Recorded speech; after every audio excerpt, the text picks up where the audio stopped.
Good morning, everyone. My name is Junseung Fang, a PhD student from UC Irvine. Today, I will be presenting our work on ImmortalChopper, a system for real-time and resilient distributed transaction in the edge cloud. So cloud database is the most popular model nowadays. However, not all the applications can enjoy the benefit of it because of three major challenges. First, high wide area latency. Second, high bandwidth demands. And third, strict data regulation about where to store the data. This motivates us to look into the edge cloud architecture. Instead of a single centralized server, data is distributed across multiple edge nodes. And because the edge nodes are physically close to the user, communication latency is significantly reduced. For local transactions that can be handled by a single edge node, users experience near zero latency. Also, when the edge node is disconnected from others, it can still process user requests by itself. However, when a transaction needs to touch data on multiple edge nodes, we face two key problems. First, the communication between edge nodes is much slower than in the data center. Second, how to achieve atomic commitment. The classic solution, two-phase commit, is very expensive in these high latency environments. With these difficulties in mind, we want to ask one question. Can a distributed transaction enjoy the benefit of edge cloud? More specifically, is it possible to make a distributed transaction have a similar user experience as a local transaction? And that is exactly our goal, which is called one-node response. It provides two important properties. Real-time response from the local node, meaning the user gets a response instantly without waiting for cross-node communication. And it should also ensure the accessibility during network outage, so the users can still commit their transaction when some nodes fails. The formal definition of one-node response is that we guarantee the commitment of a transaction by contacting only to a single node, which is typically the closest one. Here's how it looks in practice. In the graph, the solid line represents user-facing latency, and the dashed line represents background latency that the user is unaware of. Suppose a user submits a transaction. The closest node will process part of the transaction and respond directly to the user that the transaction is guaranteed to be committed. All the remaining process of the transaction is happening in the background, and so they are hidden from the user. As far as we know, no literature has achieved one-node response before. The difficulty comes from coordinating distributed transactions without communicating with all nodes, and also handling the failures transparently and efficiently. So how do we actually achieve one-node response? We build on the concept of transaction chopping. The idea is to chop a transaction into a sequence of smaller pieces called hubs. Each hub runs as a local transaction at its corresponding nodes. And the key insight here is that if the set of the transactions satisfies certain properties, they are serializable without distributed coordination. And since there is no coordination failure, the transaction is guaranteed to be committed when the first hop succeeds. Here's an simple example. A transaction that checks a user balance, deducts it, insert an order, and then increase the seller's profit. This gets chopped into three hops that runs on different nodes. Once the balance deduction is confirmed, the transaction is guaranteed to be committed. Let's visualize how this execution flow across the edge cloud. A user submits a transaction to the local edge node. That node will execute the first hop and immediately responds to the user. In the background, the transaction is forwarded to the next node, which executes the second hops, and so on down the chain. As shown in the graph, the user only waits for one node. The rest happens asynchronously. This is the foundation of our one-node response property.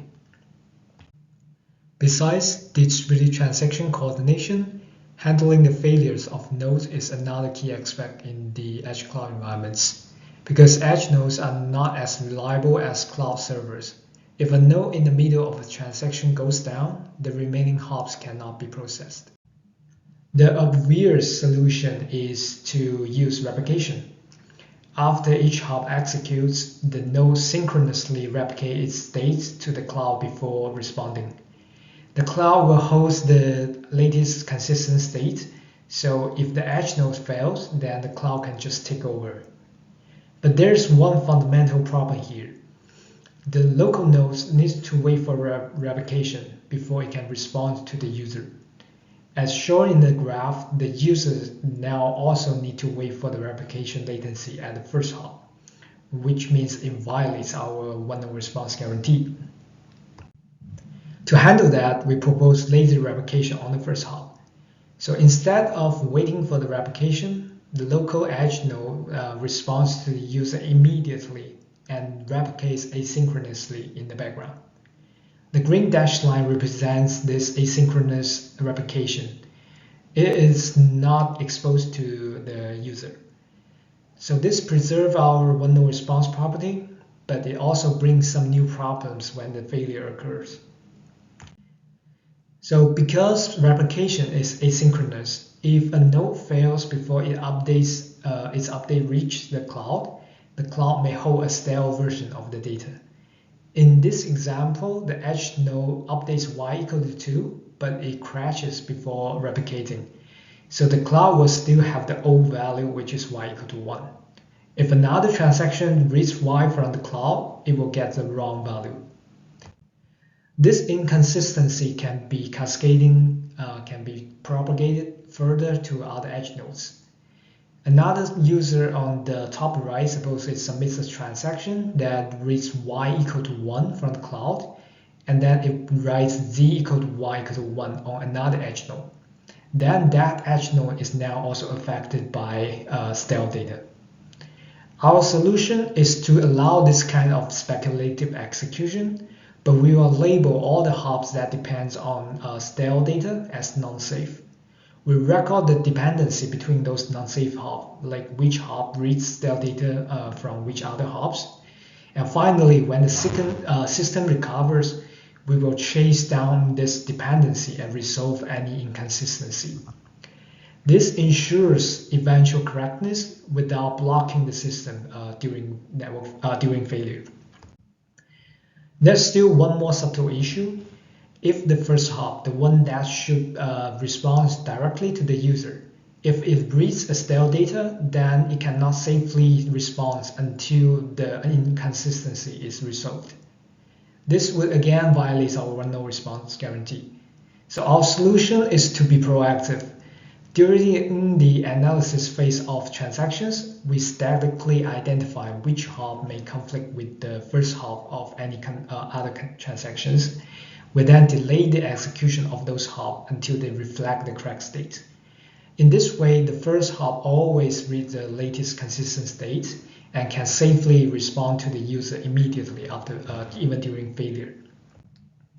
Due to the time limitation, we cannot show every detail of our design, but we just give a very short summary of our contribution. First, we propose a chopper graph theory that extends transaction chopping. It defines different types of hops and allows tracking of dependency between hops. This basically encapsulates all the idea we discussed in the previous slides. So chopper graph is the core of our work that helps achieving one-node response. Second, we build a system that allows speculative execution with stale data, which reduce blocking during failure and can help the system to recover quickly. Now let's look at our evaluation. We set up 4 client regions and 1 cloud region for replication. We also set different latency between this region to mimic a realistic edge cloud deployment. In the experiment, we compare the performance as we increase the number of concurrent requests. In the graph, IC represents our work in ImmortalChopper, and first means the first hop latency, while the full means the full transaction latency. We also compare with other systems like original transaction chopping TC and two-phase locking, and also optimistic concurrency control. On the left side, it shows the throughput. It shows that ImmortalChopper achieves the highest peak. On the right side, we showed that ImmortalChopper first hop latency is very low, nearly zero, which shows that when the response is achieved. We also run a scalability experiment that increased the number of regions from 1 to 4, and the result shows that ImmortalChopper is scaling almost linearly, while two-phase locking and OCC doesn't scale well from 2 to 4 regions. To wrap up, our work shows that vulnerable response is possible in edge cloud environments. This is achievable by combining both transparent distributed transaction coordination and also transparent failure handling. We believe that it is an enabler for emerging real-time edge applications. So that's all of our presentation. Thanks for listening.